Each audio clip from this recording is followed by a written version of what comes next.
अस्सलाम वालेकुम नाज़रीन, मैं हूं अब्दुल आमिर। 7H न्यूज़ में आपका इस्तकबाल है। SSK सोसाइटी के जानिब से चुनाव जीता गया।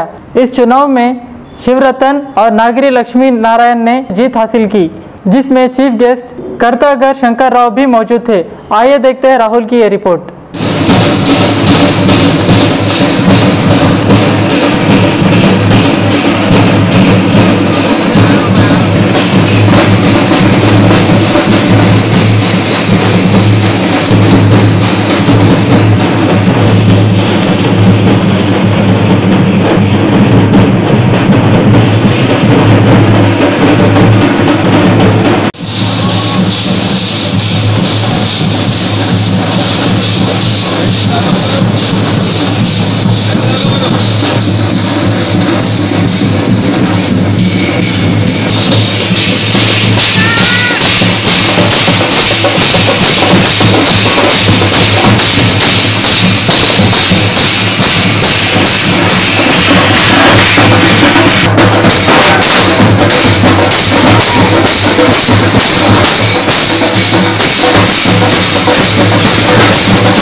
चर्चा करना ना भूले।